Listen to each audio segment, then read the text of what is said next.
കൊടുമുടി കീഴടക്കിയ ധീരന്മാർ. തൻ്റെ കയ്യിലുള്ള കമ്പിളിപ്പുതപ്പ് ആ അമ്മ പുരോഹിതന്റെ കാൽ ചുവട്ടിൽ ഭക്തി ആദരപൂർവം സമർപ്പിച്ചു. കമ്പിളിപ്പുതപ്പിനകത്ത് ചുരുണ്ടു കിടന്നിരുന്ന കൊച്ചുകുഞ്ഞ് കണ്ണും മിഴിച്ച് ചുറ്റും നോക്കി. ആ കൊച്ചുമിടുക്കൻ്റെ തിളക്കമുള്ള കണ്ണുകളിലേക്ക് ഒരു നിമിഷം നിശബ്ദമായി നോക്കി നിന്ന ശേഷം പുരോഹിതൻ പറഞ്ഞു, ഈ കുഞ്ഞ് വലിയ ഒരാളാകും. ഇവൻ പണവും പ്രസിദ്ധിയും നേടും. ആളുകളുടെ ആദരവുകൾ പിടിച്ചുപറ്റും. പുരോഹിതന്റെ വാക്കുകൾ അത്ഭുതത്തോടെയാണ് അമ്മ കേട്ടത്. ഭാവിയിൽ വലിയ ഒരാളാകുമെന്ന് പുരോഹിതൻ പ്രവചിച്ച ആ കൊച്ചുകുട്ടിക്ക് ഒരു നേരത്തെ ആഹാരം കൊടുക്കാനുള്ള വക പോലും അവരുടെ വീട്ടിലുണ്ടായിരുന്നില്ല. പുരോഹിതന്റെ വാക്കുകൾ ഒരിക്കലും തെറ്റില്ലെന്ന് അവർ ഉറച്ചു വിശ്വസിച്ചു. നാംഗ്യാൽ വാങ്ഡി എന്നായിരുന്നു അമ്മ അവന് നൽകിയ പേര്. ഒരു മകാന് ചേർന്ന പേരല്ലെന്ന കാരണം പറഞ്ഞ് പുരോഹിതൻ അവന് പുതിയൊരു പേര് നൽകി, ടെൻസിംഗ് നോർഗെ. ടെൻസിംഗ് എന്ന വാക്കിന് ഭാഗ്യവാൻ എന്നാണ് അർത്ഥം. അതോടെ അവന്റെ പഴയ പേര് ആളുകൾ മറന്നു. പുരോഹിതൻ നൽകിയ പവിത്രമായ പേരാണ് എല്ലാവരും വിളിച്ചത്. ടെൻസിംഗിന്റെ ബാല്യം കഷ്ടപ്പാടുകൾ നിറഞ്ഞതായിരുന്നു. പർവ്വതങ്ങളുടെ നാട്ടിലെ ദരിദ്രരായ മാതാപിതാക്കളുടെ 13 കുഞ്ഞുങ്ങളിൽ ഒരുവനായിരുന്നു അവൻ. ബാല്യകാലത്ത് വയറ് നിറയെ ആഹാരം കഴിക്കാൻ അവൻ കൊതിച്ചിട്ടുണ്ട്. അവന്റെ ഗ്രാമത്തിൽ ആരും പള്ളിക്കൂടത്തിൽ പോയിരുന്നില്ല. ദരിദ്രരായ അവർക്കാർക്കും അതിന് കഴിയുമായിരുന്നില്ല. പഠിക്കണമെങ്കിൽ പണം വേണം. സ്കൂൾ ആണെങ്കിൽ അടുത്തെങ്ങുമില്ല. എങ്കിലും ടെൻസിംഗിന്റെ മാതാപിതാക്കൾ പഠിക്കാനായി അവനെ അകലെയുള്ള ഒരു സന്യാസാശ്രമത്തിൽ ചേർത്തു. ഭാവിയിൽ തന്റെ മകൻ വലിയ ഒരാളാകണമെങ്കിൽ പഠിക്കണമെന്ന് അമ്മ കരുതി. എന്നാൽ കർക്കശമായ ചിട്ടകളുള്ള ആശ്രമാന്തരീക്ഷത്തിൽ അധിക കാലം നിൽക്കാൻ ടെൻസിംഗിന് കഴിഞ്ഞില്ല. അവൻ ഒരു ദിവസം വീട്ടിലേക്ക് തിരിച്ചു നടന്നു. പരിചയമില്ലാത്ത വഴികളിലൂടെ തനിയെ നടന്ന് അവൻ വീട്ടിൽ തിരിച്ചെത്തി. വീട്ടിലെ ഇല്ലായ്മകളിലൂടെയും വല്ലായ്മകളിലൂടെയും കൂടി ടെൻസിംഗിന്റെ ബാല്യം കടന്നുപോയി. ഒരു മുതിർന്ന കുട്ടി ആയപ്പോഴും അവൻ ഒരു പ്രത്യേക തരക്കാരനായിരുന്നു. സമപ്രായക്കാരായ കുട്ടികളുടെ കൂടെ കളിക്കാൻ അവൻ പോയില്ല. കാടുകളിലും മേടുകളിലും ചുറ്റി നടക്കാനാണ് അവൻ ഇഷ്ടപ്പെട്ടത്. വലിയ മലകളിൽ അവൻ തനിയെ കയറും. അതിൻ്റെ മുകളിൽ നിൽക്കുമ്പോൾ ഇനിയും കയറാൻ പറ്റുന്നില്ലല്ലോ എന്നവൻ സങ്കടപ്പെടും.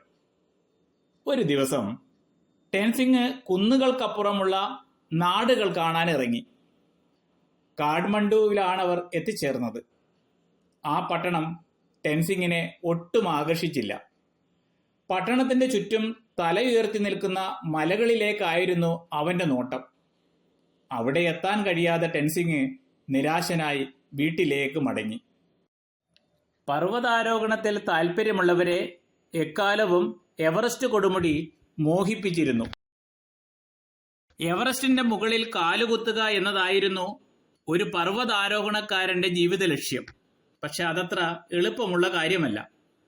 പ്രാണവായു പോലും കിട്ടാത്ത കീഴ്ക്കാന്തുക്കായ തണുത്തുറഞ്ഞ ഹിമശിഖരങ്ങൾ കീഴടക്കുക മനുഷ്യസാധ്യമല്ലെന്ന് പലരും കരുതി.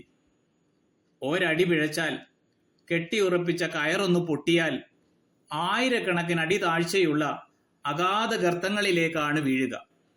ജഡം പോലും ആർക്കും കണ്ടെത്താൻ കഴിയില്ല. പല സാഹസികരും ഹിമാലയത്തെ കീഴടക്കുന്നതിൽ പരാജയപ്പെട്ടെങ്കിലും ആ പരാജയത്തിന്റെ ചൂട് മാറുന്നതിന് മുമ്പേ പുതിയ ധീരന്മാർ അവരുടെ പുറകെ എത്തിക്കൊണ്ടിരുന്നു. വിദേശികളായിരുന്നു പർവ്വതാരോഹണത്തിൽ കൂടുതൽ താല്പര്യമെടുത്തിരുന്നത്. ടെൻസിംഗിന്റെ ഗ്രാമത്തിലെ ഷെർപ്പകളിൽ പലരും പർവ്വതാരോഹണക്കാരുടെ കൂലിക്കാരായി ജോലി ചെയ്തിരുന്നു. കഠിനാധ്വാനത്തിന് പേരുകേട്ട വർഗമായിരുന്നു ഷെർപ്പകൾ. ഭാരിച്ച ചുമടുമേന്തി ദുർഗമങ്ങളായ പർവ്വതനിരകളിലൂടെ ഉറുമ്പുകൾ കണക്ക് അവർ മുകളിലേക്ക് കയറും. സമ്പന്ന നാടുകളിൽ നിന്ന് വരുന്ന സാഹസികരായ ആളുകൾ കൊടുമുടികളെ കീഴടക്കുന്ന സുഖം അനുഭവിക്കുമ്പോൾ അവരോടൊപ്പം ഭാരിച്ച ചുമടുകളുമായി മലകൾ കയറിയിരുന്ന ഷെർപ്പകൾക്ക് തങ്ങളുടെ കൂലിയായി കിട്ടുന്ന നാണയങ്ങളിൽ മാത്രമായിരുന്നു താല്പര്യം. പർവ്വതാരോഹണത്തിലെ സാഹസികത അനുഭവിക്കാൻ ദാരിദ്ര്യം അവരെ അനുവദിച്ചിരുന്നില്ല. ആർക്കും അന്നേവരെ കീഴടക്കാൻ കഴിയാത്ത എവറസ്റ്റ് കൊടുമുടിയെക്കുറിച്ച് പലരും പറയുന്നത് ടെൻസിംഗ് കേട്ടു. താൻ എവറസ്റ്റിന്റെ മുകളിൽ കയറി നിന്ന് മേഘപാളികളെ കൈയെത്തിച്ചു പിടിക്കുന്നത് അവൻ സ്വപ്നം കാണുക കൂടി ചെയ്തു. തന്നെപ്പോലുള്ള ഒരു ദരിദ്ര ബാലന് സാഹസിക യാത്രകൾ നടത്താൻ അവസരമില്ലെന്ന കാര്യം അവനെ ദുഃഖിപ്പിച്ചു. സമ്പന്നരായ ഏതെങ്കിലും പർവ്വതാരോഹണക്കാരുടെ കൂലിക്കാരനായി ചേരാനെങ്കിലും അവസരം കിട്ടിയിരുന്നെങ്കിലെന്ന് അവൻ ആഗ്രഹിച്ചു. അവൻ അതിന് ശ്രമിച്ചു. അത് എളുപ്പമുള്ള കാര്യമായിരുന്നില്ല. 18 വയസ്സുള്ളപ്പോൾ ടെൻസിങ്ങിന് ഒരു പർവ്വതാരോഹണ സംഘത്തിന്റെ കൂലിക്കാരനായി കടന്നുകൂടാൻ കഴിഞ്ഞു. പക്ഷേ നിർഭാഗ്യവശാൽ ആ യാത്ര മുഴുവിപ്പിക്കാൻ അയാൾക്ക് കഴിഞ്ഞില്ല. വഴിതെറ്റിയ ടെൻസിംഗ് കൂട്ടുകാരിൽ നിന്ന് ഒറ്റപ്പെട്ടു. പരിചയമില്ലാത്ത സ്ഥലം, കയ്യിൽ ആഹാരവുമില്ല, ചില്ലിക്കാശുമില്ല. നടന്ന് ടെൻസിംഗ് ഒരു ഗ്രാമത്തിലെത്തി. അവിടെ അയാൾക്ക് ധനികനായ ഒരു കൃഷിക്കാരന്റെ വീട്ടുജോലിക്കാരനായി പണി കിട്ടി. അപ്പോഴും അവന്റെ മനസ്സ് നിറയെ പർവ്വതങ്ങളും കൊടുമുടികളുമായിരുന്നു. ഒരു ദിവസം അപ്രതീക്ഷിതമായി ഭാഗ്യം ടെൻസിങ്ങിനെ തേടിയെത്തി. മല കയറാൻ വന്ന ഒരു ബ്രിട്ടീഷ് സംഘത്തിൽ കൂലിക്കാരനായി അയാളെയും തിരഞ്ഞെടുത്തു.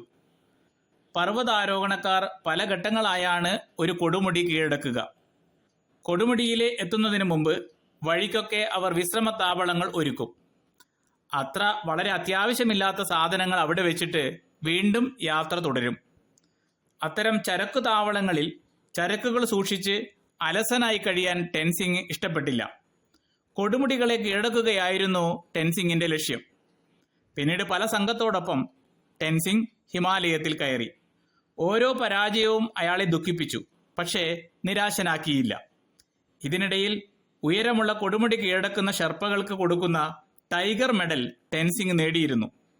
ഒരിക്കൽ ഈ കുട്ടി ലോകപ്രസിദ്ധമാകുമെന്ന ഗ്രാമപുരോഹിതന്റെ പ്രവചനം സത്യമാക്കി തീർത്ത യാത്ര 1953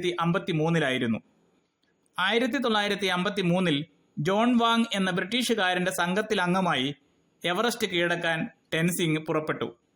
ഹിലാരിയും അക്കൂട്ടത്തിലുണ്ടായിരുന്നു. ഈ സന്ദർഭത്തിലാണ് ടെൻസിംഗ് ഹിലാരിയുമായി കൂടുതൽ പരിചയപ്പെട്ടത്. 27,900 അടി ഉയരത്തിൽ അവസാനത്തെ ക്യാമ്പ് ഉറപ്പിച്ചപ്പോൾ സംഘത്തിൽ 4-5 പേരെ ഉണ്ടായിരുന്നുള്ളൂ. അവരിൽ ഒരാൾ ടെൻസിംഗ് ആയിരുന്നു.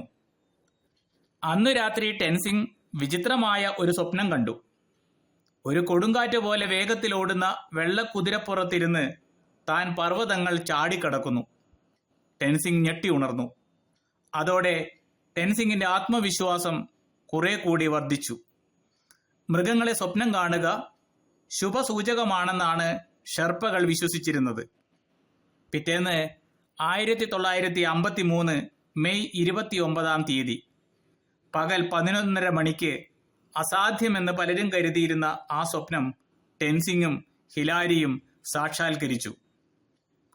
ടെൻസിംഗും ഹിലാരിയും എവറസ്റ്റ് കൊടുമുടിയുടെ നെറുകയിൽ കാലുറപ്പിച്ചു നിന്നു. തന്റെ കൊച്ചുമകൾ എവറസ്റ്റ് കൊടുമുടിക്ക് നൽകാനായി ഏൽപ്പിച്ചിരുന്ന സമ്മാനം ടെൻസിംഗ് തന്റെ പോക്കറ്റിൽ നിന്ന് പുറത്തെടുത്തു. വെറുമൊരു ചായ പെൻസിലായിരുന്നു അത്. കൈകൊണ്ട് മഞ്ഞു മാറ്റി അയാൾ അത് ആഴത്തിൽ കുഴിച്ചിട്ടു.